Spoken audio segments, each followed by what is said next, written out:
Hello guys, welcome back to my YouTube channel, and these are the 5 mistakes Boss Katana owners do all the time.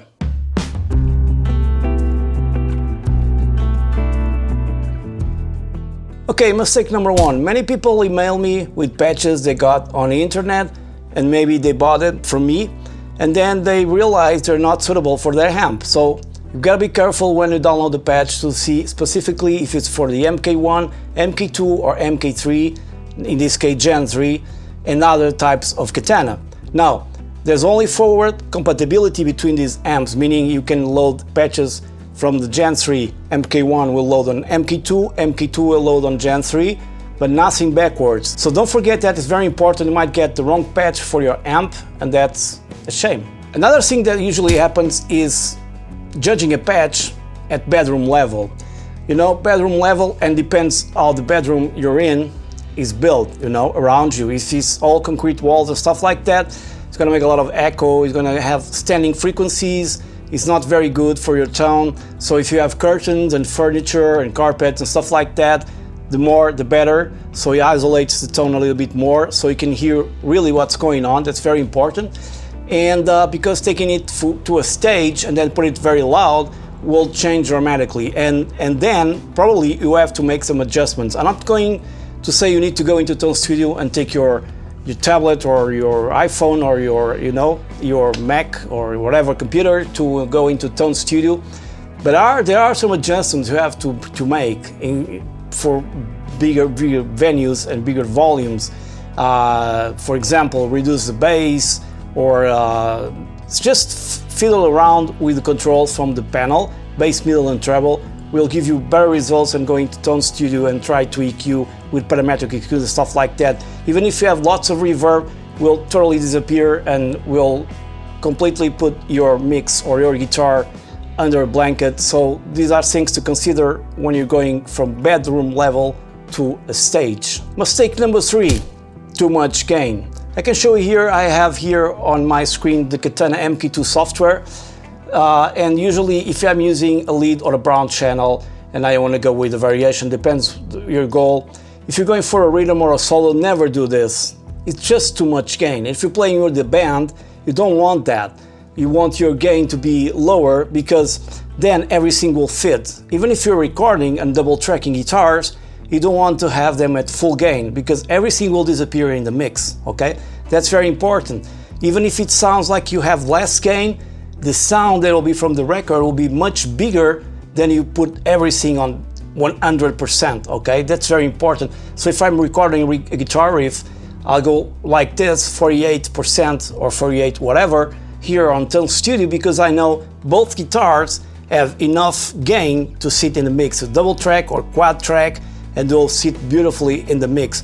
And then also, very important, don't just scoop your mids out, because your tone will disappear. Even for metal, you always need some mids, you know?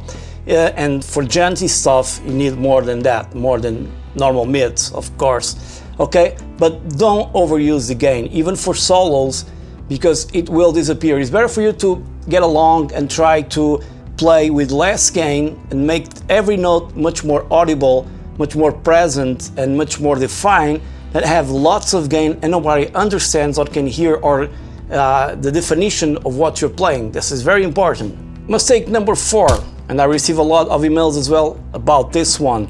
So sometimes you spend hours on the lead, brown, clean acoustic, different amps, different channels, and you forget EQ. You have to have in mind that when you change your amp model here from brown to lead to crunch, the EQs are going to take a different approach and going to behave differently and give you different results. So if you have a set of EQ for a brown channel that you really like, if you go for the lead channel, you might as well rethink your EQ.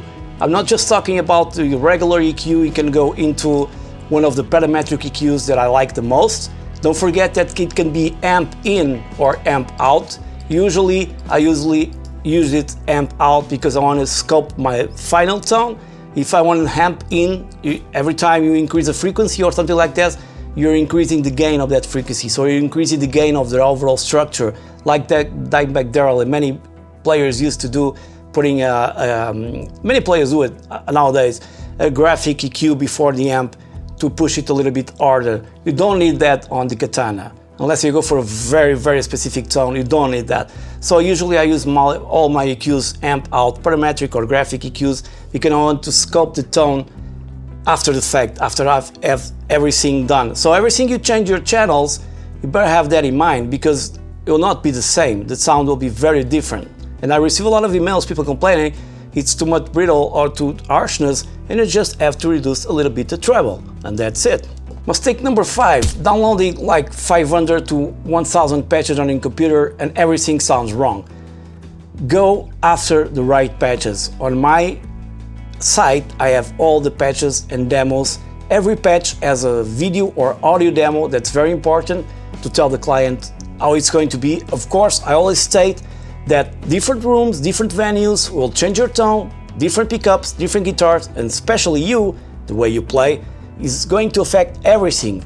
But I'm here for that 24/7, so I can help you with that. If you purchase one of my patches, you sure can count with me to help you take what you don't like and give what you like. Meaning, I always request my clients if they can just give me something with their iPhone or their Android phone, doesn't matter, audio, so I can listen here and see what the problem is. And as happened a lot of times, they send me audio files and I say that's too much mid, around 400 Hz, or too less or less, there's too much high end, something like that. We have to cut it a little bit more.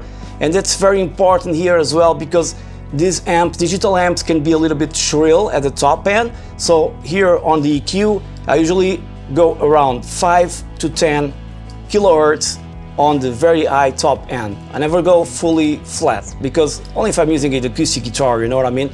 Other than that, I can go even lower to 4 kilohertz, because that's the way a tube amp and a guitar 4x12 or 2x12, if you see the frequency analyzer, it's always going to cut around 5, 6, 7, 8, it's going to cut like that, so you don't need that extra information. As well as the bass, you can go up to 80 or 100 if you're recording, because it's going to mud up everything. You have to leave space for your kick and your bass player. So if you're playing with a band, that's also important. So this is always one of the things that many people email me about, and you have 1000 patches and none of that works. So a few patches, good patches, and someone who helps you dial in even better is the only thing you need. The Boss Katana is one of those amps that is extremely versatile in every scenario. It's not perfect, but it's very good still nowadays against other much more advanced modular units. And I say that because I have almost of them all here at my place, and I still rely on it to play every day, especially my Katana Artist Gen 3, which is a great amp. It's a very powerful tool. You have to understand that. You have to know how to deal with it and read about it and test and experiment. So let me know in the comments if you have any of these mistakes or do you still make these mistakes, or you have made in the past, have learned anything about that. And that's it. Check out my patches, because I'm a guitar player. I design them carefully, the best I can to my ability. I'm not AI building patches. I don't trust that. I've tried it out, maybe in the future, but not right now. I prefer to have someone designing me a real patch, because I also buy patches, than having AI machines doing all the work for me, because you lose all interest, of course. So I hope you guys enjoyed this video. If you have made or still making some of these mistakes, leave me a comment below, and I'll see you on the next one. Please subscribe to my YouTube channel, would help a lot. Most of you are not subscribed, I don't know why, and I'll see you on the next one. Stay safe. Cheers.